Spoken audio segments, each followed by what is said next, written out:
My name's Josh. And my name's Brett. Welcome to Hapticast.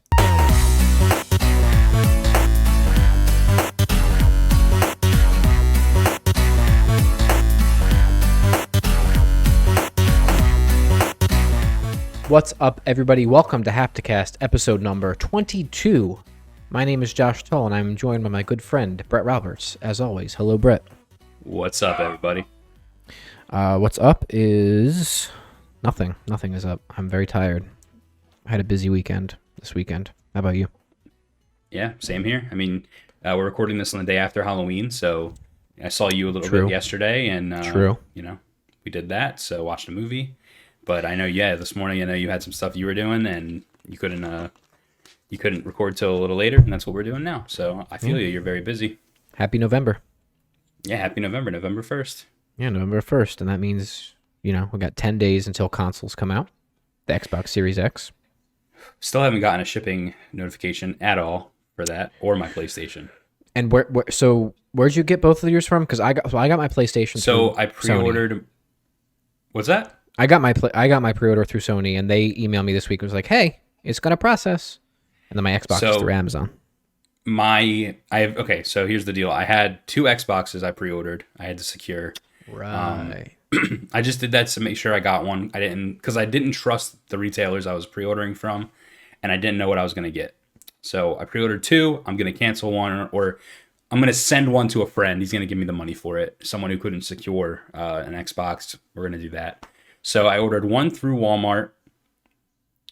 Oh, I'm sorry. Okay, there was 3 Xboxes. One of them already is canceled. I got one through Walmart, one through Amazon, and one through... I forget. Amazon. Regardless, those are the 2 I pre-ordered from. And then the PlayStation 5 I pre-ordered from Target. Gotcha. So, it was GameStop for the Xbox. GameStop Tarzan. and Amazon are the 2 I have. And then Target for the PS5. Gotcha. Yeah, and your Amazon stuff didn't update because mine actually updated this past week. Both the PS5 that I have on there that I'm getting for Christian, and the Xbox Series X that I'm getting for myself. You got me checking right now, and it's so weird. It just said Walmart. I got a notification for Walmart literally at 4:13, and it's 4:13 right now. Wow. So, yes, it is. That's weird. I'm gonna check right now. It says order received. That's all. Yeah. I don't know. I'm not worried about the Sony one. That will be here on launch. Jesus, maybe fucking before launch with the way how early I got my headset and shit. And then the Series X, I'm not as worried about getting it on actual launch day. And the Amazon sent out those emails where they were like, hey, it's probably not going to be there on launch day, or like there might be a shipping delay or whatever, But yeah. Well, speaking of getting your headset early, just want to say big shout out to everyone that did check that video out, and big shout out to you, Josh, for recording that video. Yes. Very smart on your part. And I wanted to say, record it. Yes. An extra thing here. We're both wearing our new Pulse headsets. We are wearing our Pulse 3D Audio PlayStation 5 headsets. And on top of that, we also got a PlayStation 5 media remote in the house. I don't know if I'm going to be able to get it to focus or not. The brightness is a little high there, but as you can see, I see it. We got a little PS5 media remote. It's got Disney Plus, Netflix, Spotify, and YouTube. So Gotcha. No Plex. No Plex button. The one we'd use the most. Even though, dude, I'm still so pissed off about that. The fact that so that was okay. So for those people that don't know, we use Plex a lot for media sharing ourselves. I won't say what. That's a secret, but we do some media sharing through Plex. That's right. And I pre-order when I got that PlayStation pre-order, and I went through to get my console and all my accessories and stuff. I did the media remote, and then it came out a couple weeks ago where they were like, "Hey, here's all the media apps that are going to be there at launch," and Plex wasn't there. And I use Plex a lot, and that's the only reason I got the remote. And I was like, "Fuck it, I'm just going to cancel the remote. Then I don't need to spend $40 on it if I'm not going to really use it." And then they came out like literally the day after, and you were like, "Hey, there's going to be a Plex app at launch on PS5," and I was very mad that I canceled it because I can't do anything now. I mean, that's probably it for it. So, yeah, I mean, your non-purchase of it, your cancellation of it, was more so a protest, I think, because you could literally still use the remote for Plex. eventually when if it wasn't there, and you could use it for Netflix and you can use it for everything. Just because it doesn't have the button there for it, and there's no app No, for it. I know. You're absolutely right, but I'm abysmal, you know. Yes, yes, you So, are. but yeah, so we have the consoles, the new consoles coming out in a couple days here. Xbox is the 10th, PlayStation is the 12th, um, and yeah, it's going to be exciting. It is going to be very exciting. I'm Mhm. excited as fuck. Yeah. So before we hop into it, you got any updates on me, for me, on me? Any updates on me about what you're consuming? Updates about what I'm consuming. Yes. So I'm going to do a different turn than usual. I think last episode or the episode before that, I don't even remember at this point. You threw books in, and you were like, "Here's some books I've been reading." Yes. Well, I'm going to throw music in, Josh. Oh. Music I've been listening to. Yes. So on Friday, as of the time we're recording this, Bring Me the Horizon dropped their new album, Post-Human Survival Horror, Correct. and holy shit, what an album! And that's what I've been listening to it nonstop while I'm working here at my desk, while I'm driving. It's just, and last night I like showed the whole album to my girlfriend and let her listen to it for the first time, and she loves it. So, you know, you and I are big fans of Bring Me the Horizon, more so their newer stuff, not so much their older stuff, which is the Absolutely. opposite Right. of what a lot of people feel. We saw them live together a few months ago. It was a fantastic show. Pre-COVID, yes. Pre-COVID, that's right. So I'm very, very excited for when they finally do tour again in the United States. They have a tour for the for Europe next year in the fall. And I don't think we're going to get anything until 2022, if that's the case.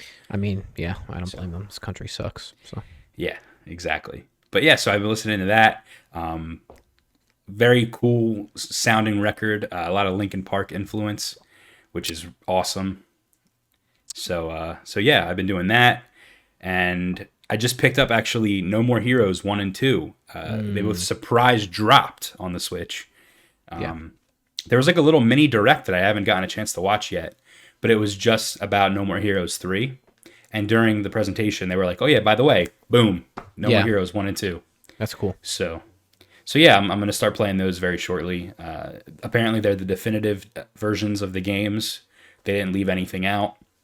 Any DLC, which I don't think there was much, but any DLC is included. So I'm really excited. I'm a big, huge, as you know, Suda51 fan, and I've never played No More Heroes. And that's ridiculous because it's probably his like most famous game that he's done. Right. So, Right. you know. So yeah, that's what I'm going to be sinking my teeth into. So yeah, what about you? Yeah. Also listening to Bring Me the Horizon. I do love the album, specifically the song by that they collabed with Baby Metal on. Kingslayer. Yes, which is really more so Baby Metal collaborating with them because it's basically just a Baby Metal song with like Ali Sykes singing a couple times. Yeah. So I actually, real quick about that song, Yeah. I watched some behind the scenes stuff. 'Cause like I said, I've been listening to it nonstop. Yeah. I watched some behind the scenes stuff, and Ali said that that song specifically is about being like politically active, and being the Kingslayer is, you know, are you actually going to stand up to oppression? And specifically, he mentioned the United States and our president, and standing up. And when the time comes, will you be the Kingslayer? Will you step up? Will you, practice what you preach? So Right. That's pretty cool. Yeah. I haven't looked at any of the lyrics yet for anything. I've been listening to them a lot, but yeah, that's cool. I gotcha. Yeah. This album is a lot of that. I mean, when Parasite came out, Parasite Eve came out, it was like, oh, okay, yeah. Yeah, and he says that this album was like supposed to be a cyberpunk futuristic type of album. The first track they made for this album was Ludens, which is the song that was in Death Stranding. Right. And they wrote the song with, Death Stranding's themes in mind, but it was also about like, connection with people and being able to hold hands and shake hands, and he says in the interview that I watched, like, I didn't realize that when we wrote that song, I was going to be writing about a few months from now. I was writing like years from now in the future. We're not going to be able to shake hands anymore. We're not going to be able to communicate with each other because the world's going to be fucked. He's like, but I didn't realize it was going to be in just months after the song was released. So that kind of led the whole album to take the the thematic journey it did Mhm. with COVID and the pandemic and all that. So Yeah, and it's cool that Death Stranding came out when it did, because it came out this time last year, almost like November, December-ish, right? And yep, then just a couple months later into 2020, everything happens where it's like, oh, this like is kind of like imitating what's going on right now. I mean, in a much more I extreme lost you, sense, but Josh. you know what I mean. So, um, You there? I yeah, lost you. I'm here. I lost you. I've been talking. My We're shit good. froze. That's all All good. right. No, I was just saying Death Stranding is it came out at a unique time, and it's very congruent to what's going on right now. Not as so extreme, but in that kind of sense. Absolutely. Um, Halloween was yesterday. Watched a lot of Halloween movies. A lot of really good Halloween movies. We watched Trick or Treat again, which is a great movie. If you've never Classic. seen it, yeah. We watched some horror shorts that weren't too great. And then last night I watched two movies that I've wanted to see for a long time. Didn't know anything about them, but one movie called Pumpkinhead, which is like an '80s like monster movie. That's really cool. And then the other one is like, I actually forget what the fuck it's called now. Something The Night of the Devil or something like that. I really forget what it's called off the top of my head now, because it's like a very similar title to a lot of other movies. But another '80s like horror ghost slasher-ish type movie. They're cool. Um, Awesome. and then besides that, I mean, last week, to be honest with you, besides playing a little bit of Pokemon here and there, the DLC, the Crown Tundra DLC, I just worked on that Phasmophobia video a lot, which was a lot of fun Yeah. to do. So if people haven't checked that out, please do, because we put a lot of work into that. Um, Absolutely. yeah, that was fun. Very That's cool. it. That's it. That's all I got for you for that. All right. Um, okay. So Brett, I mentioned that the console generation is coming to an end, obviously, right? Yep. Um, and with that, I just wanted to generally, and it doesn't have to be like this big expansive thing, and like we're not ranking things. It doesn't need to be super in depth, but I wanted to maybe chat about just what are some of our favorite games of the previous generation, of this generation. Now that we're rounding it out, maybe just a couple off the top of your head. Talk about them. Okay. What do you got? Yeah. So like from like 2013 on, right? Yeah. I'd say, I really didn't play the Dark Souls series up until this gen. They were on the Yeah. 360 with Dark Souls 1 and 2. But Mhm. I'd say Bloodborne, Dark Souls 3, those are two great games in my eyes. Mhm. Really got me to fall in love with that whole type of game, which is now a genre almost in itself. Dark Yeah. Souls clones. Right. So Bloodborne, Dark Souls 3. I mean, listen, this is going to be years as well, probably. God of War. What a cinematic, awesome game. Hmm. One take. The whole game is one take. Yep. Give or take, maybe they hide some cuts here and there that you don't really notice, but goddamn, what a fucking awesome game God of War is. Absolutely. Um, what else? Those are like the heavy, heavy hitters in my eyes, anyway. So you want to? Oh well, okay. I got one. Legend of Zelda: Breath of the Wild. Mm. That's Hmm. it. These are games that aren't like it's not Sony or Microsoft, but it came out during that time frame. So Yeah. Super Mario Odyssey, Legend of Zelda: Breath of the Wild, Hmm. um, Animal Crossing. What a Yeah. Animal Crossing came out at a perfect time. They couldn't have timed it better. Yeah. Pandemic starts, lockdown starts, you can't go anywhere. And you got this Right. game where you could just go around and explore this virtual world and make friends and, build a house and what an awesome experience we got to have with that game. I That's agree. all I'll say. Yeah, what about you? Anything that sticks out? I mean, I would say a lot of things, the games that I would say are also on your list, and obviously there's ones that we're gonna forget because it's 7 years now, so it's a lot of games. Yeah, we're kind of just off the top of our head. We didn't write anything down or prepare for this. Yeah, no. But for me, I would say my favorite game of the generation is God of War, hands down, Yeah. across all platforms. I mean, it redefined for me what cinematic storytelling in games could be, and how immersive that game is, and the character development.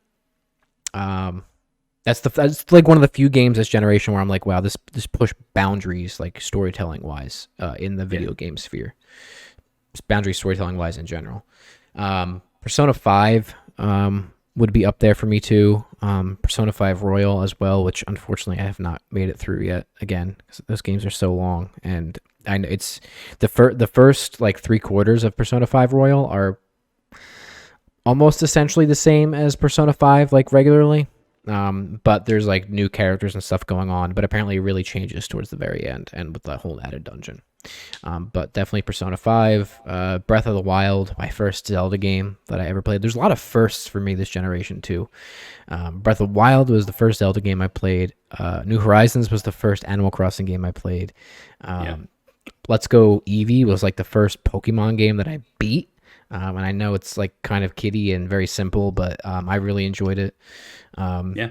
Like you, it's the first generation where I played any Dark Souls games, and I love all of them. Bloodborne, the aesthetic to that is at the top for me. Dark Souls 2, Scholar of the First Sin specifically, which is one of my favorite Dark Souls games. I like each Dark Souls game for different reasons, but that's the one that finds like a nice balance between everything for me. Yeah, man, I don't know. I mean, I could go on for quite a while. Doom. I was gonna say when you were done, I was gonna say I have a few more, and Doom was I can't believe I forgot Doom. That's awesome. Doom 2016. Have yet to play Doom Eternal, which I really shouldn't have even bought that game because now it's on Game Pass and I'm gonna play it on the Series X. But yeah, man, Apex Legends. I mean, we played the fuck out of that game. We played so much of that game. It's not even funny. Yeah, Overwatch. Overwatch, played the fuck out of that game. It's not even funny. Man, there was a lot of good games. A lot of good games. Yeah, Last of Us 2. Last of Us 2. Last of Us 1 was at the end of the PS3's gen. Right. So. Remastered. Last of Us Remastered could count. Yeah. But yeah. Yeah, dude. This gen was awesome, and obviously there's going to be big leaps in technology, and there's going to be big leaps in the kind of games that release graphically and stuff like that. With the 360 to the 360 era and the PS3 era to the PS4 and the Xbox One era, it wasn't like a huge jump, really. Like games, it was games. They're kind of the same graphically. Yeah, they got better, but right. Just this gen specifically just had bangers. Like I can't believe it, how good games were. I agree. Spider-Man, fuck. Yeah, see, we could probably do like a full thing in depth if we really wanted to, but I didn't want to. I just wanted to kind of round out as we literally. I mean, we're about to pass the torch, as they say, within the next week or so, into this next gen, which is always exciting. But it's been really awesome. It's been an incredible generation, and I think now is a good a time to game as any. It's been more fun to game than it ever has been before. There's more options than there ever has been before, and you froze. You froze for me for like a long time there. I'm sorry. I was still talking. It's okay. So I know you said a couple weeks ago that it would be kind of cool to do something for the Game Awards. Yes. Mm-hmm. Maybe we could do that, and with that, we could do a special where we, do games of the generation, not just game of the year, but we go through a list of, different categories, and we go through the best games of the generation. If that's something people would be interested in, I don't know. Yeah. That'd be cool. Well, we should definitely do something for the Game Awards regardless. Yeah, Jeff Keighley's hyping. Well, he always hypes it up, but he's especially hyping this up, and I think it'll be very entertaining, especially now that there'll be new consoles out just kind of a month before they do the Game Awards, and the fact that they're hosting it from like all around the world is really cool. You froze. I'm sorry. You keep freezing for me. I don't know why. This is what's going to happen during the remote call, and like your video is a little glitchy too. You have little lines going through your video. I'm not sure what that's about. I don't know.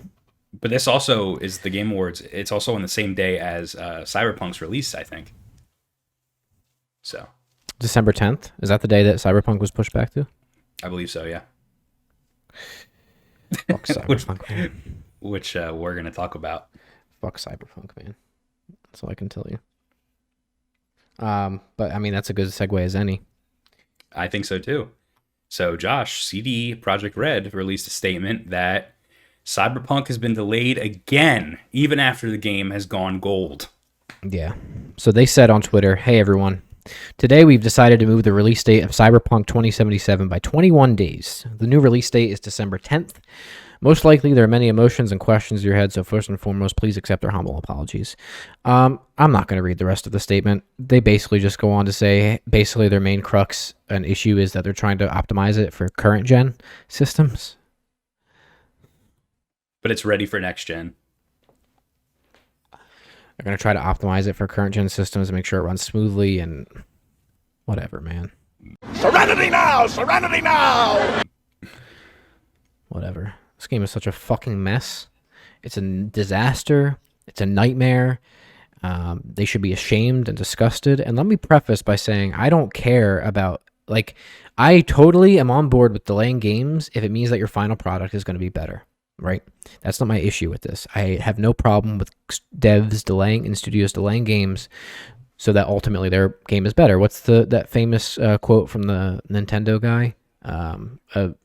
A bad or when you, whatever, you know what I'm saying? the famous quote from the Nintendo guy.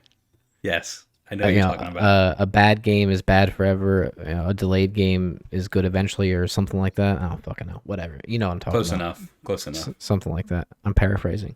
My issue with this is, first of all, it's bad. Okay. You have delayed this game so many fucking times. I mean, this game has literally been in development for almost 8 years, and you have delayed it so many times. People need to stop announcing release dates for games until, like, literally the game goes gold and they're ready to fucking ship it. Just keep your fucking mouth shut.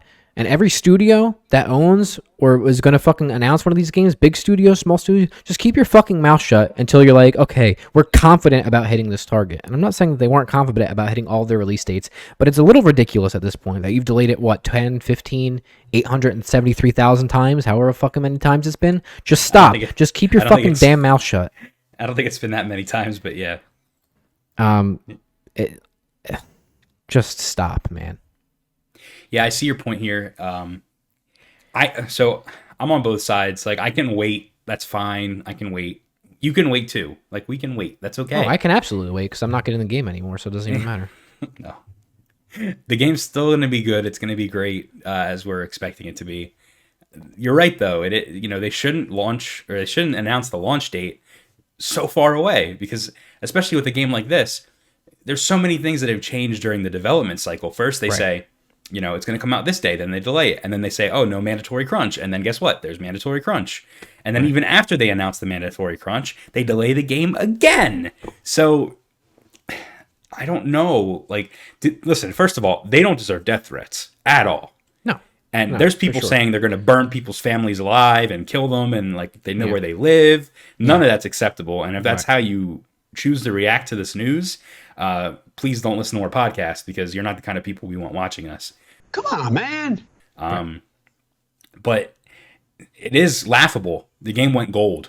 This has not happened many times where a game has gone gold and they delay it. Right. Now, don't get me wrong. Saying a game's gone gold doesn't mean it's done.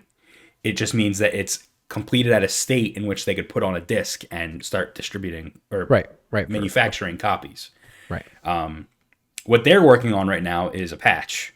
Right. So I'm interested to see if, when the game does come out, if you can play it without an update, without the day one update. And I'm curious to see what state the game is in, because that's the state the game was in when they made the decision to delay it. So that would be interesting if someone could, delve into that a little later this year.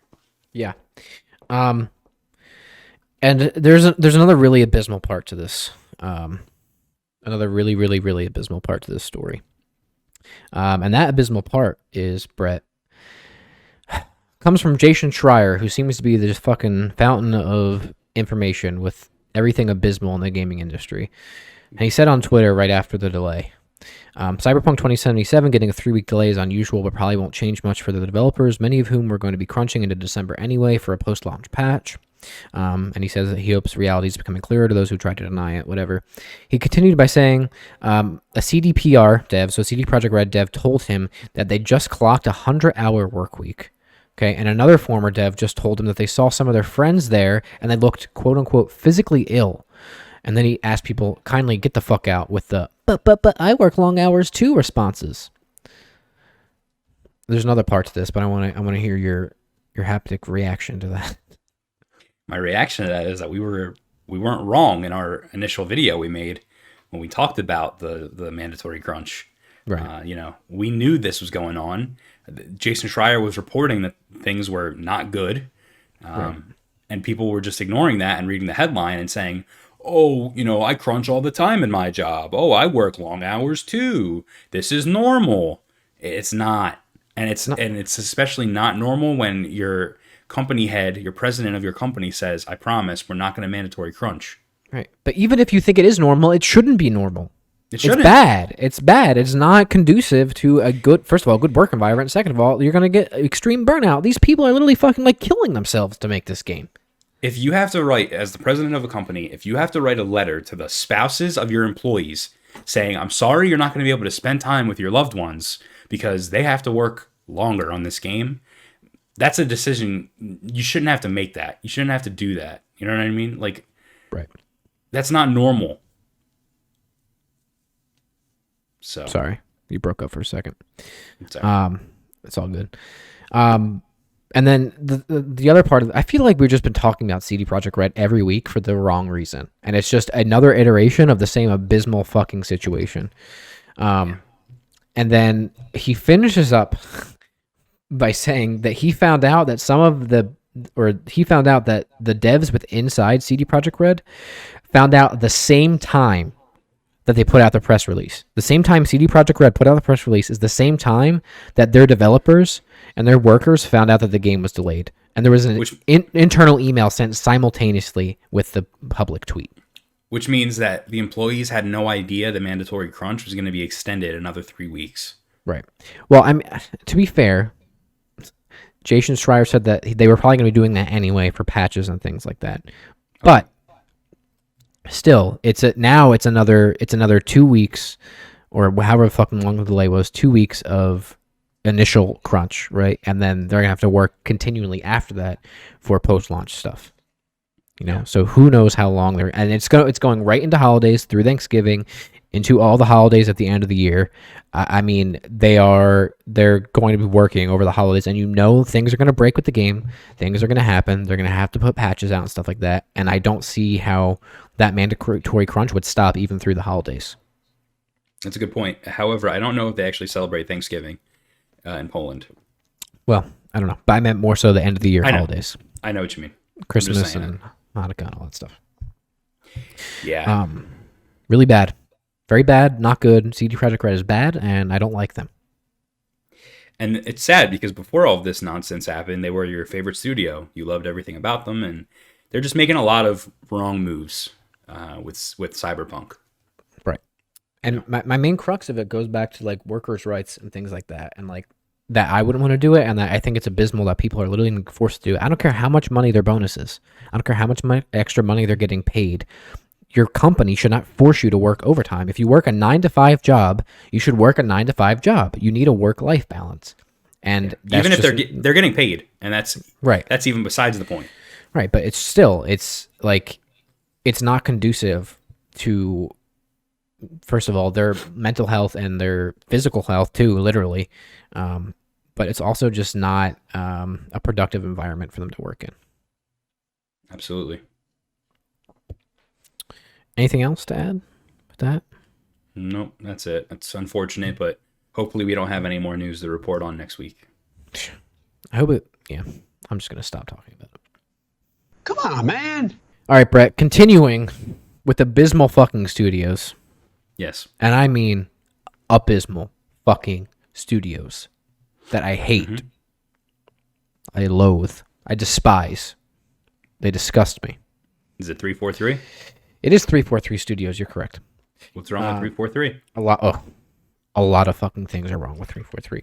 So listen, I know you're not a huge Halo guy, so let me just talk at you for a little bit, and then I want your feedback. Okay? and Okay, then we can talk about my main thing that I'll get to. So, Brett, I'm no fan of 343 Industries, obviously. I think they are the worst thing that has ever happened to Halo. And I speak that as I'm not like a hardcore, diehard Halo fan by any stretch of the imagination, but I enjoy Halo a lot. I'm a fan of sci-fi, science fantasy.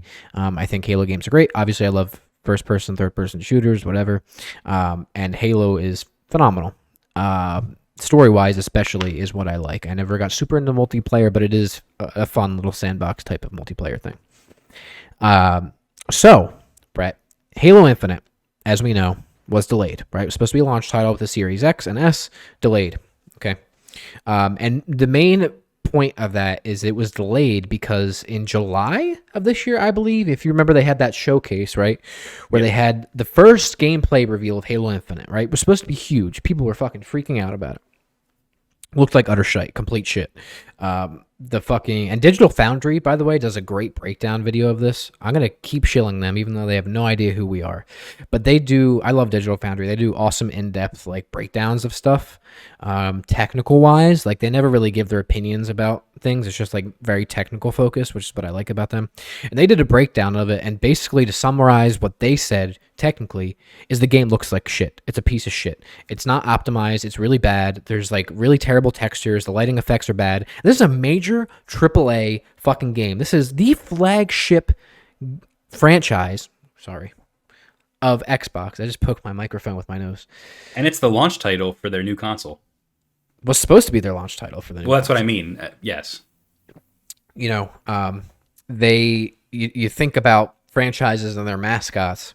I mean, Xbox, Halo, right? Yeah. Master Chief. So anyway, that came out. There was really, really a lot of backlash from it. People did not like it. The gunplay looked weird. It was just wonky, man. And if you go back and rewatch that gameplay demo, it's just very off.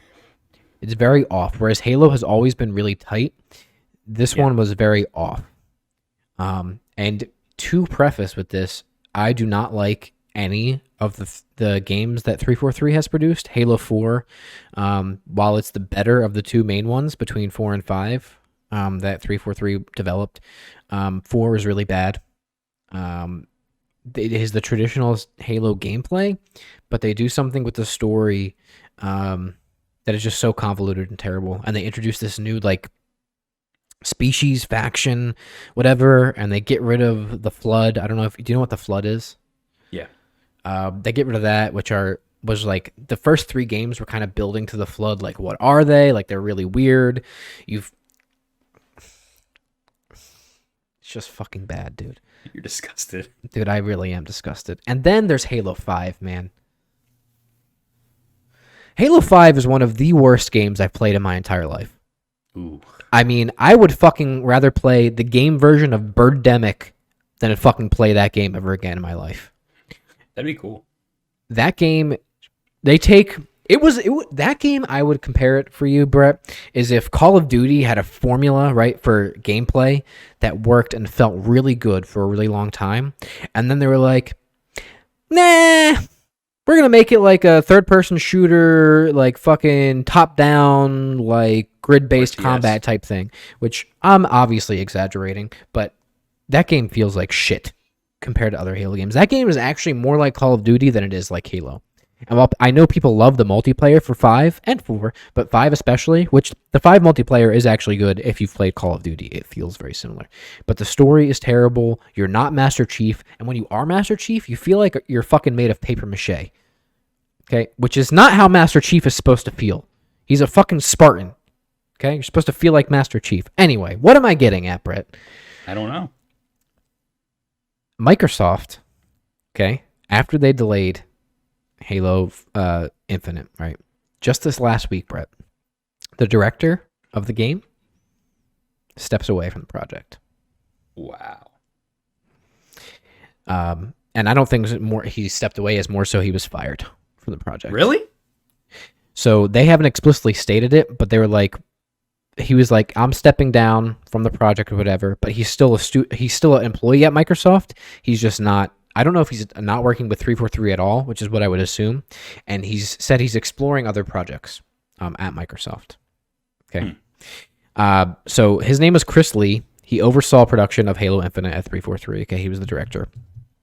And this was last Wednesday. And I think the game actually has a couple of different directors, but he was like the top director for it. And then also, Brett, this is even more interesting because he's the second director of the game to leave the project in the last 2 years. I did the hear most that. crucial time of this game's development, right? He is the second director to leave the project. Either leave, be fired, pushed out, whatever it is. Okay. He said specifically, I have stepped back from Infinite and I am looking at future opportunities. I believe in the team and I'm confident they will deliver a great game, and now is a good time for me to step away. End quote.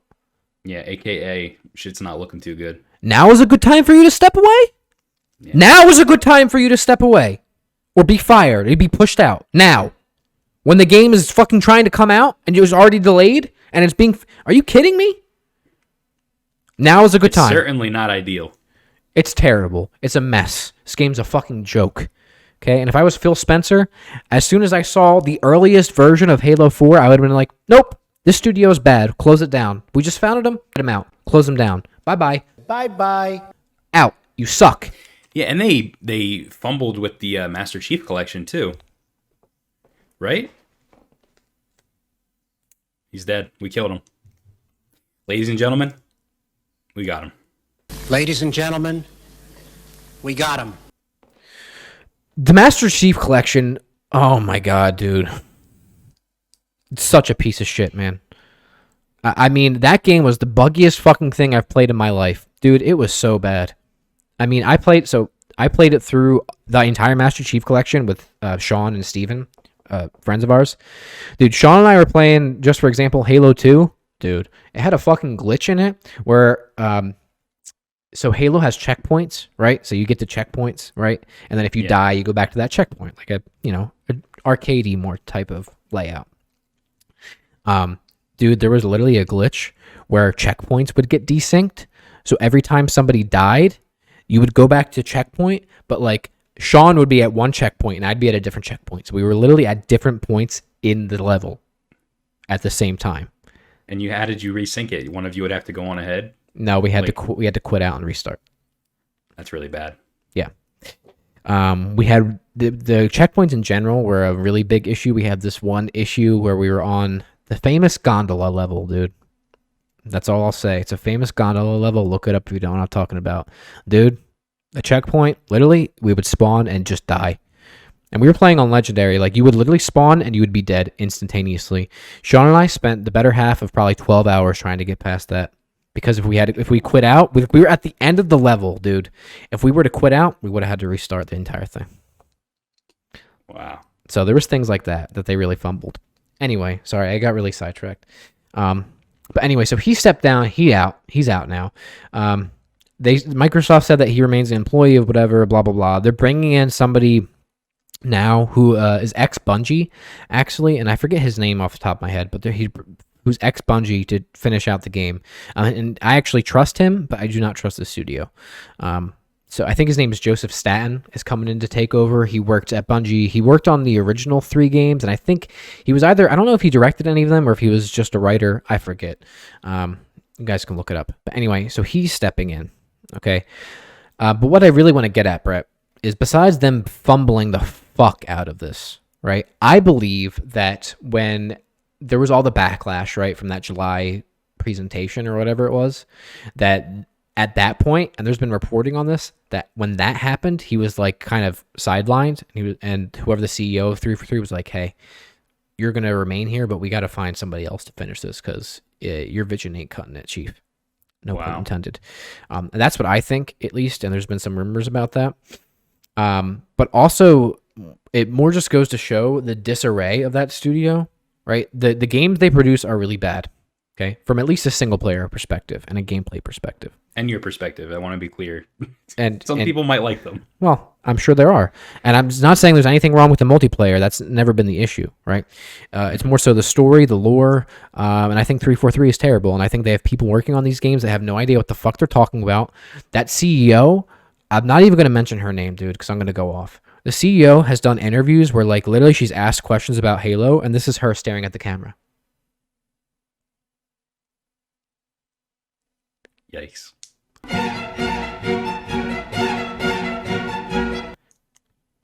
Fuck off.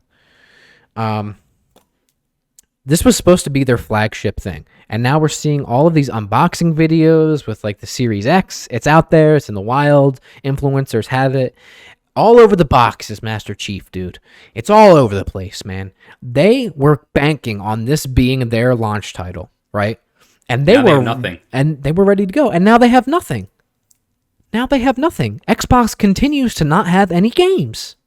They ain't got games. It's got Game Pass. They do have Game Lots Pass. of games on Game Pass. And listen, there's plenty of stuff to play at launch on Series X. But I'm saying, as far as like a flagship thing, this has been next gen. Yeah, this has been so bumbled and fumbled and fucking, it's bad. Bumbled and fumbled. And to me, if I was Phil Spencer, I really would. I don't know what the deal looks like. I don't know what their contract is. I know they're part of Xbox Studios. If I was Phil Spencer, 343 would not be producing another Halo game. This would be it. They wouldn't. Honestly, I would rather them fucking scrap it and start again. Retcon 4 and 5, scrap everything. Who does Halo Wars? Halo Wars is a company called, I want to say the Coalition? The Coalition? No. The Collective, or hang on, I forget exactly what they're called. Because they've done a pretty good job with Halo, but they've done a phenomenal job.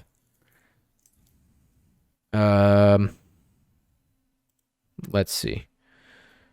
Developers, Creative Assembly. That's right, Creative Assembly. They've done a great job with the Halo Wars games. Halo Wars 2 story was awesome. So those, to be fair, they take place more so ingrained in the Bungie lore, right? It's not like continuations, right? It's not like necessarily entirely new content.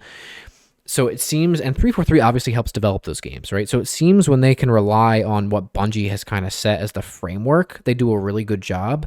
But when they try to create their own stories and new content and continuations, they fail miserably. Gotcha. Yeah, I think this isn't a good sign for Halo Infinite. It's not a good sign for Xbox. I think, like you said, some restructuring is going to take place, I think, and we'll have to see how the game turns out in the end, you know? Yeah. I'm not holding my breath. Could be the best of the three. 343 is done. Well, that won't be hard to accomplish for me. If the game is anything more than complete and utter garbage, then I'll be fine. Bye-bye. Okay. Yeah. All right. So we like anime, Brett. We do like anime. Taking a hard left turn. We like anime. And this next story, I want to kind of let you go ahead because you're the one that actually told me about it. Yeah. But listen, go ahead. There's not much to it. It's just apparently Sony is finalizing its deal to acquire Crunchyroll, which is a anime distribution and streaming platform. It offers both subbed and dubbed anime in some cases. So yeah, I mean, what does this mean? That's what this whole discussion, this whole topic is going to be about with you and I. What does this acquisition of Crunchyroll mean for Sony? Who, by the way, let's start with this. Sony already owns Funimation. Right. And what's big about that too, Brett? Funimation? What's that? What? That we're getting a month of Funimation Plus. Oh yeah, we are. As PlayStation Plus members or PlayStation PS5 Plus, owners? one of the two. Yeah. I think it's It comes with the PS5 comes with a month of Funimation Plus. Yeah, so that's just them basically trying to shill their other platforms to PlayStation users. Right. Now, this isn't the first time that potential Crunchyroll and Funimation partnership has happened. Correct. Although they're kind of competitors in a way, Funimation kind of is more so English dubs of anime. Right. Because that's the studio that would dub all of the anime in America. Mm-hmm. So they've had other times they've worked together in terms of streaming services. Verve, which was this weird company that made a deal basically where you would spend X amount of money a month and you get access to X amount of streaming services. Mm-hmm. I think Shudder or FearNet, one of those two, were a part of it. There was like a Nickelodeon one or like a Cartoon Network one, and then Crunchyroll and Funimation were a part of it as well. You'd have access to both, but it's not the full libraries, but it is some of the libraries. And I don't know if this is still going on after Sony acquired Funimation. But I guess what we're getting at here is there potential room for Sony to acquire Crunchyroll and then merge that with Funimation? That's possible. Certainly possible. And I don't see why not. If they own both of them, I don't see the need to keep two separate entities that essentially do the same thing. You know? Absolutely, yeah. And what this would mean is that Funimation, well, I don't know, is Funimation the bigger name or Crunchyroll? I feel like in recent years, Crunchyroll's gotten pretty big, but Funimation is known worldwide, No, right? I think it might go back to your. Oh, yeah, Funimation. I think is definitely more like known worldwide. But I think maybe in the West, specifically the U.S., Crunchyroll might be a more household name, if that makes sense. And like you said, whereas listen, they have a lot of the same stuff, but Funimation also is heavily involved in porting and, like you said, dubbing and localizing anime, where Crunchyroll, to my knowledge, is strictly a streaming service. Yeah, and so that what that means is that Funimation has exclusive rights to certain shows that Crunchyroll won't have in English. Right. So Until now, you know, maybe. Well, maybe, yeah. Yeah. So yeah, I don't know how that would work. I don't know if they would just basically say, hey, all the shit that was on Crunchyroll is now available on Funimation. Yeah. Or would they keep Funimation as just mainly well, because no, there's Japanese stuff on Funimation, right? It's not just There is. dubs. It's not just dubs. Yeah.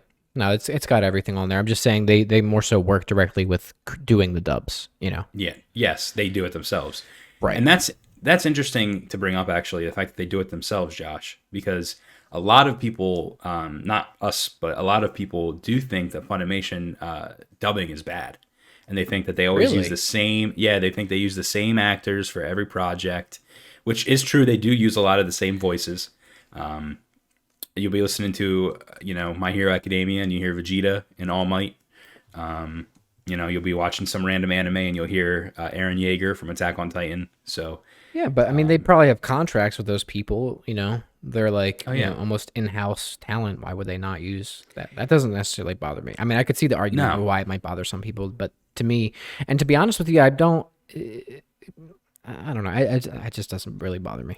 It's a kind of a case of if you like the cast, if you like their cast that they reuse, it's not a big deal. But if you don't, I could see that being an issue where it's always the same people that you don't like, and you're like, God, I wish they would just fucking use someone else. But, Brad, as the saying goes, for people that don't want to have the same thing, we have a system for that, and it's called Watch the Sub. Fortunately, we have a product for people who don't like the same voiceover artists. It's called Watch the Sub. I guess you're right. So yeah, I mean, anything else you want to say about this? No, I mean, I sense. think it's just, first of all, I think it's going to be a huge deal. I think, what was it? It's like almost $1 billion deal to acquire them or something like that. It was rumored. I don't even remember. I'll have to open it up real quick. I think it's around $1 billion deal, something like that. To acquire, a lot of money. Yeah, to acquire Crunchyroll. I think it's going to be interesting though, because I mean, it will almost give Sony a monopoly, like on anime distribution. Yeah. I know there's way more studios than just and services than Funimation and Crunchyroll, but at least in the West, specifically in the United States that I'm aware of, those are the two biggest ones. I don't even know if I can name another service off the top of my head. All right, here I got some news for you. So yeah, Sony could end up spending more than 100 billion yen, or $957 million, on the U.S. streaming platform, which would also give them its 70 million members around the world. Yeah. Well, first of all, that's a lot of members. That's way more members than I would think that it has. Yeah. But also, so about almost $1 billion. It says, after acquiring Funimation, an anime distributor, in 2017, Sony gained 1 million paying subscribers, mainly in the U.S., but came up against obstacles expanding their customer base. So that could be why they want to get Crunchyroll in there.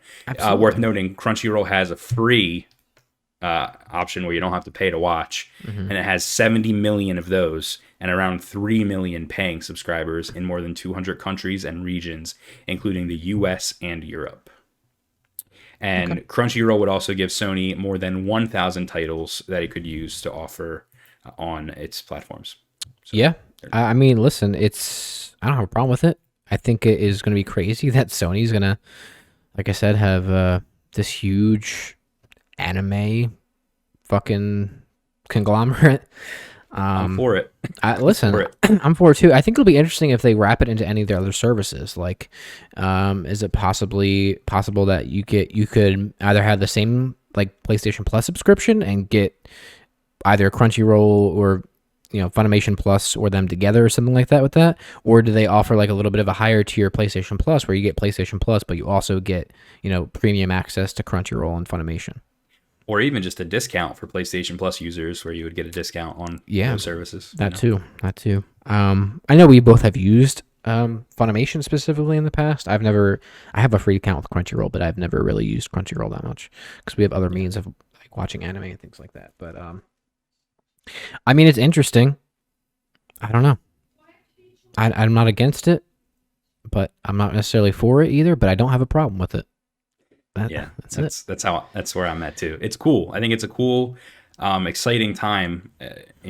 I see this as a good thing. I don't see any of the negatives. I mean, I'm sure there is negatives here that we're not touching on here, but from what we see and what we know, this seems cool and this seems like a good deal. And it's one of the things where I'm like, Sony could be spending their money in a worse way. Oh, absolutely. I mean, listen, the anime market worldwide is, I don't have numbers on it, but I would guarantee that it is super fucking profitable if I had to give it a number.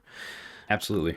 And like I said, Sony does more than just gaming, and what this means is just another avenue for revenue. Exactly. Absolutely. I agree. And they want a slice of that pie, and it's also a better idea for them to acquire other people than rather try to get involved in that market with their own thing. Yeah, they're becoming the Walt Disney. The Disney of anime. Disney of anime. Wow. Yeah. That's our thumbnail. That's our title. There you go. The Disney of anime. Okay. Watch the sub. Done. Cool. All right. I'll let you go into this next one because I know you're bringing it to the table. Yeah, Josh. We're going to talk about loot boxes today, which I know, our favorite things in the world are loot boxes. I love loot boxes.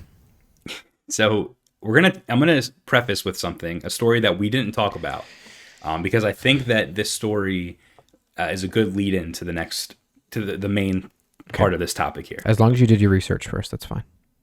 I did a couple seconds of Reddit reading, so I think I'm equipped to. I'm busting your nuts. Oh, baby, bust them harder. All right, so Josh. Brett. NBA 2K21 is a basketball video game. Very popular. Very popular. Unfortunately, yes. We don't play the game. We're not big not at all. Basketball sports fans. If anything, we'll play some MLB, the show, or something. Correct. That is accurate. Personally, I think that 2K has been killing sports games as of late, and that's for reasons even besides what we're going to talk about. I'm a wrestling fan. WWE 2K, that franchise is absolute garbage. They've fumbled it every way they can, so much so that WWE 2K20 was actually canceled completely, and they made a different, more arcadey game to take its spot for 2020. So that's that. 2K, in my opinion, does not handle sports games well. Because like a lot of sports games, not just 2K. I mean, it's like the same cookie cutter thing year over year, right? Yep. Maybe every 5 years you get like a little overhaul of it. Yeah. You know what I mean? And it's like EA games, they're a cash grab. They're an annualized cash grab, and I think it's disgusting, but you know what? They're profitable. So they're going to keep doing it. That's true. And I think the answer to that problem, specifically the annualization of these games, would be to release one every couple of years and simply provide roster updates like they already do in the game. That would be too smart, Brett. Yeah. I mean, every year they release the game and you could do roster updates. And then after that game's 1 year lifespan, the roster updates and all that kind of shit just kind of like goes away. Even if they charged for the roster update, I know as people DLC. would do it. Yeah, people would do it. I would do it. If WWE 2K did that, I would do that in a heartbeat. Yeah. Buy new gimmicks for the wrestlers, buy new outfits to match their current outfits, buy new characters. I would do that. Yeah. So anyway, NBA 2K21 is a full-priced game, Josh. Yes, it is. That is forcing players to watch unskippable ads in game. Never get too greedy, Franklin. The minute you do that, you lost your advantage. So what this means is that NBA 2K themselves are selling ad space in the game for players to have to sit through, and they can't skip it. In my opinion, even worse than just unskippable ads are some of them were political ads. So political parties and campaigns were getting their advertisements played, unskippable ads, in a video game. Oh, you gotta be fucking kidding me. Where the market skews, has a younger audience. So that broke a couple weeks ago. When you say unskippable ads, You have to watch what do you them. mean? How? In game, on the menu, when you go into a game, when you... I think it would be a loading, like to mask a loading screen, they would have an ad playing. That's really bad. That's really, really bad. So that's very bad. It's very, that very broke bad. a few weeks ago, and we didn't cover it. We didn't, we kind of just let it happen. We let it do its thing. Mm-hmm. But now 2K has fucked up again, Josh. What did this they do now? time, this could lead to some lawsuits, Josh. And I'm about to call a lawyer to sue your ass off. Uh-oh. By the way, I have no idea what you're about to talk about, so this is interesting to me. All right, well, here we go. So, NBA 2K and a lot of 2K games have a feature called My Player, Josh. Yes. And in My Player, essentially, you buy these loot box card packs. When you open them up, and you get players, okay? And you build your own team. Yeah. MLB The Show has something similar. Yes. Mm-hmm. So you're building your own team, you're building your own roster. Now, should you have a create a team option where you could just do that and not have to pay to open the cards and get the players? Yeah, you should probably be able to do that. Should that be an unlockable? Maybe you unlock the player for doing something in game. You hit a couple home runs in MLB The Show and you unlock fucking Babe Ruth or something, Yeah, that's probably how it should be. But in NBA 2K, that's not the case. You pay. Of course. Now, I'm not a big basketball fan. Correct. I don't know anything about basketball. Yes. But what I do know is that there is a basketball player named James Harden. There is. Do you know anything about Mr. Harden at all? I do not. I've heard his name before, but I couldn't even fucking tell you what team he plays on. Okay, me too. But apparently James Harden gets people's dick hardened, and they really like him a lot. Okay, I'm glad people like him. All right.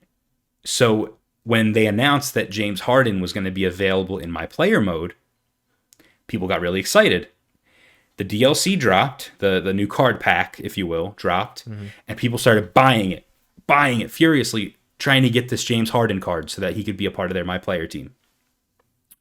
The problem, Josh, is that for 23 minutes, the first 23 minutes that this pack launched, James Harden was not added to the loot pool, although he was advertised as being in it.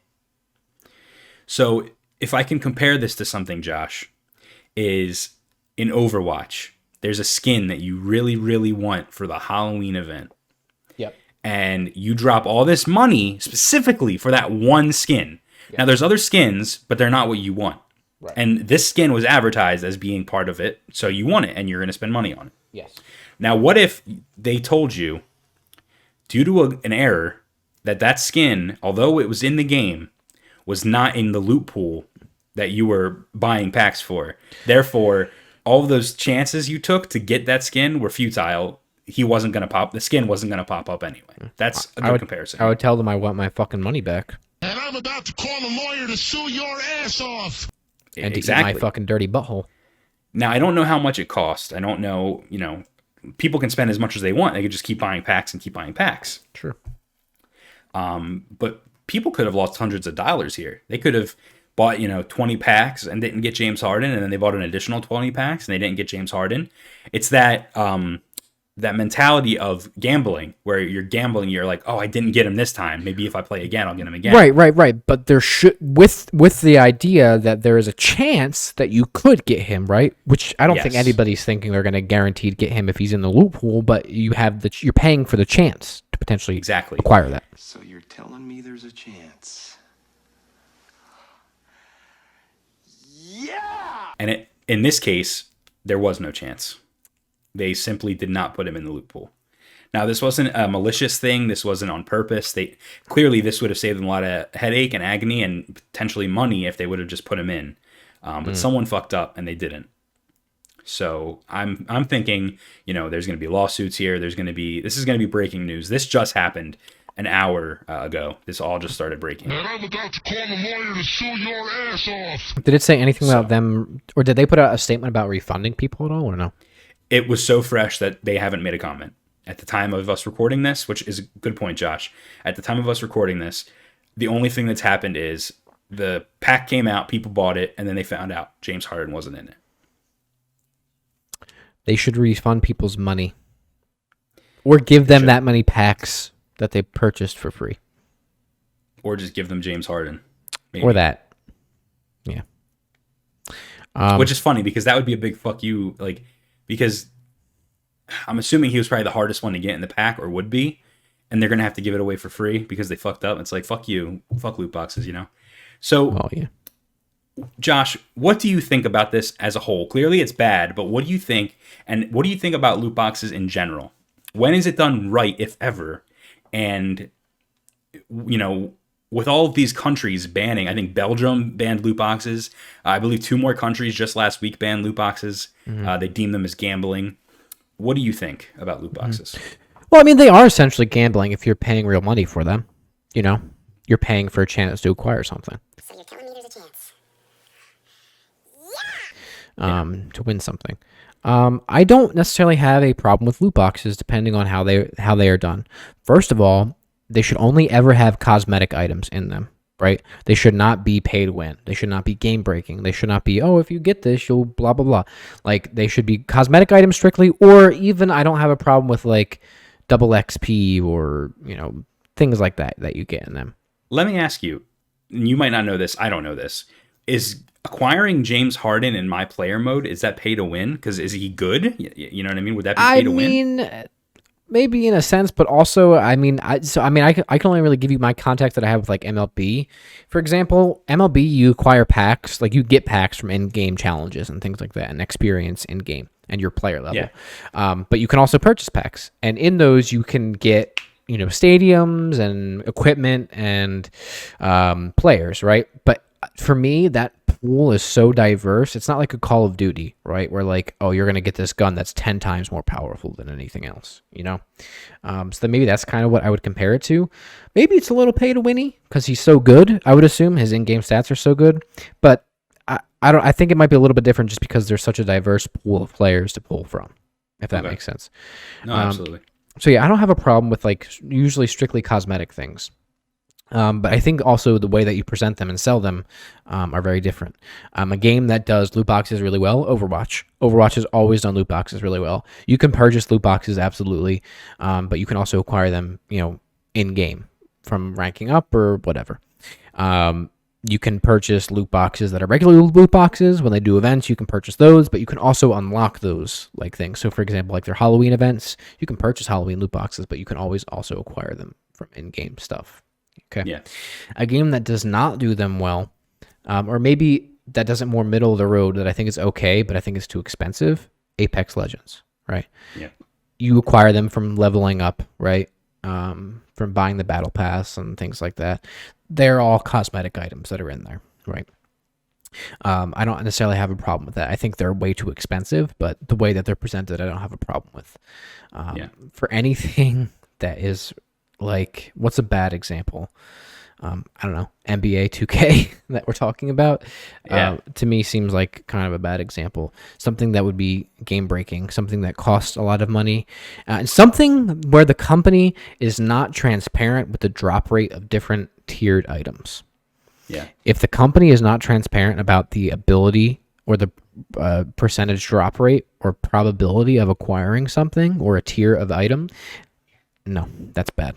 No. Yeah, and I think that's a good point to bring up, actually, because I think that during all of the banning of the loot boxes in different countries, one of the things that was the conclusion in the case was they're not banned. Loot boxes aren't banned in some countries, but you have to, publicly display the drop rate of the items in the loot boxes. Right. So that's a good point to bring up, actually. Overwatch specifically had to put the drop rates I don't know if they're in game, but they are publicly available. Yeah, and that's fine. Listen, it all comes down to kind of just the way that the company presents it. If you're honest about it and you feel like these are just cosmetic, that's fine. I think a game that does it terribly is like Call of Duty. They're mostly they're mostly cosmetic, but they started adding weapons, paid weapons, and things like that. I was gonna say, so that was the maybe like 2 or 3 Call of Duties ago. Now they strictly do the battle pass, and there is loot boxes in them and stuff like that, but I don't know if you can straight up buy them. Oh, you're right. Yeah. And they made it so like you would have to actually progress in the battle pass. But you could still buy battle pass levels though. Right. And yes, you're correct. You were accurate. But you need to buy like the premium battle pass to get some of the weapons and things like that they added. I don't know, whatever. I don't still like pay that. still pay to win. I don't like that. And I think Call of Duty, dude, every time I open up Call of Duty, man, and I go to the store page, there's just so much fucking shit all over the place. That game is a mess. Is NBA Activision? 2K? It's 2K. Who publishes? Is 2K the publisher? 2K is the publisher, yeah. Okay, never mind. Their parent organization is Take-Two, so. Okay, that's what I thought. Okay. And then their subsidiaries, 2K Sports, Hangar 13, Visual Concepts, whatever. So they're the publisher. Okay. They're just as bad as Activision. Yeah, and EA. Yeah. Well, actually, it's EA Activision, so whatever. Anyway. Really bad, not good. They should give people money back, and if they don't, sue them. Sue their fucking ass off. I'm about to call a lawyer to sue your ass off. All right, my friend. To round out our show today, as we always do, Intel. That's right. A little segment where we talk about indie games. That's correct. And we try to focus on games that are made by small teams or, one individual. Right. And that's exactly what this game that we're going to be talking about today is.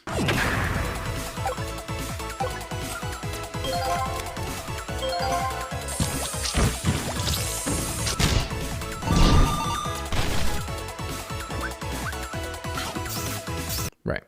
So I'll let you get into it because you presented it to me, but I'll at least read the flavor text and then I'll let you go away and tell me what it is. Okay?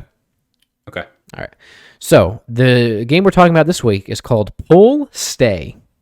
Pull Stay is a wacky beat 'em up with a twist of tower defense mechanics, or in other words, quote, Final Fight meets Home Alone and a Japanese comedy show, end quote. Your buddy, Susumu, Hikikomori, who never leaves his room, needs your help. Use your fists to set up crazy traps to repel enemies from rushing into your home. The solo developer of this game has also been a hikikomori for 10 years and uses that experience to bring a unique and fresh gaming experience. Brett? Yes. So, can you tell me this game? Can you tell me what a hikikomori is? Yeah. So, a hikikomori is a shut-in in Japanese culture. So, essentially someone that never leaves their room. They like to stay in their room as much as possible. Right. Some of the statistics we have here are that there are more than 1 million hikikomoris living in Japan. Mm-hmm. And the reason behind why someone becomes a hikikomori varies from person to person. It could be that someone stopped attending school and they never left their room since, or they're sick of their workplace and they were never able to return to social life. They basically just find it very hard to maintain a relationship with the outside world, and they feel more safe in their own room. Mm-hmm. I.e. Futaba from Persona 5. That's right. You see this a lot in anime and like video games and stuff like that. There's like the shut-in character. And that's exactly what this is. So, as you mentioned, the creator of this game is a hikikomori himself. Mm-hmm. How I found out about Pull Stay is a mini documentary that I watched on YouTube. This is Nito, a Japanese man living in Kobe. For the last 10 years, he has spent nearly 24/7 in his apartment. And it chronicled the developer, and it basically talked about, what his life is like as a hikikomori. Some background information about him. He actually was a doujin artist, which means he was like an unofficial, unlicensed, I guess, mangaka. So he wrote and drew the manga. And he was published, I believe he actually did pornography because there was money there.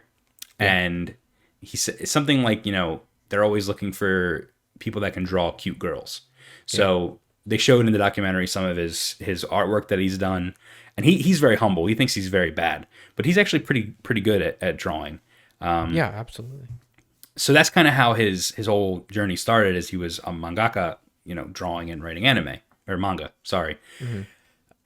But then Unreal Engine became free to use. And when that happened, he was, interested in trying it out. And he started making his own game from scratch, and that became Pool Stay. And the cool thing about Pool Stay is it's about a hikikomori. So he's basically creating a game about a character that's just like him. Right. They even showed in his room where he sits at his desk, the rug, the like where his chair is pulled, like it's raw from him moving back and forth in his chair so much. The carpet is gone. It's worn away because he legitimately sits every day at his desk and gets up and sits down and gets up and sits down. I don't want to say this is like life or death for him, but he also mentioned in the documentary that there's a convenience store outside. And he opens his window and he shows right outside of his apartment is a convenience store. And he said, he has like nightmares and like anxiety about having to go to that convenience store if his game doesn't sell well, because he's going to have to apply for a job there and work there. He's not doing too well. So I thought it'd be cool to, shout him out, shout his game out. It looks absolutely nuts. Dude, it really does look nuts. It looks fucking crazy. It's right up our alley. Exactly. And I don't want to say this game looks fucking like the next Last of Us or something like that. Like, it's not some cinematic masterpiece. No. But it looks like it has some charm, and it just looks weird, man. Yeah, the animations and the style and the way it's presented and the sounds are very Japanese TV show, like it said. Yes. Just really over the top, very funny. Even the trailer is really funny. So it's cool. As of right now, when we're filming this, so this will actually go out way before their deadline, which is nice, because we've been kind of getting late with the last couple ones that we've done. This will go out before his deadline, and they currently have 753 backers, 18 days to go at the time of recording this. It's probably be 13 by the time this comes out, and they have over $19,000 of just a $10,000 goal. So, which is good because that means the game's going to be made. Right. So it's funded. It's fully funded. It's almost double it's asking. Yep. Yeah. The demo's available too if anyone wants to try it out. It is. I actually downloaded it on Steam before we started, and I added it to my wish list. So nice. Which we recommend you guys do as well. Always. Yep. Supports. So yeah. So what do you think? I mean, have you never hear about hikikomoris before or anything, or what? I've heard that term before, but to be honest with you, it's like in one ear out the other. But while I not super familiar with the term, I understand like the social aspect of that and the fact that shut-ins exist because of a lot of the Japanese content that I've consumed, either games or anime, reading, manga, like whatever it might be. That is a almost like a really common archetype of a character or stereotype of a character that they present in Japanese media. Which I'm sure is, I don't know, the West has people like that too, but it's so prevalent in their culture that they had to make a term for it. So exactly, Yeah, and it's a sad story kind of because you feel bad for the guy, but at the same time, he's making something that he cares about, and clearly it's like a self-insert. He's putting himself in the for game. For sure, which is probably helping him explore a lot of that anxiety or why he is a hikikomori. So exactly. And talking about the convenience store I mentioned earlier, he actually modeled what he thinks the inside of the convenience store looks like in the game, and you can go there. So it's also like almost he's using the game to explore the world. He's getting out of his house through the game, which is something that even we do. We play video games to get away from our normal life, right? Right. Oh, absolutely. So yes. It's cool that he's creating a game that lets him do that as well. Yeah, I agree. So check out this project. We'll put all the links in the description to the Steam store page. Download the demo, add it to your wish list. Check out the documentary, which I'll link below, which I need to watch myself. I did watch a couple minutes of it, but I want to watch it myself. Yeah, absolutely.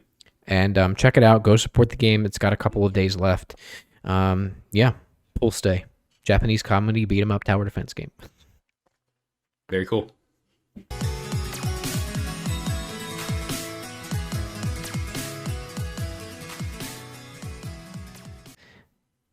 Very nice.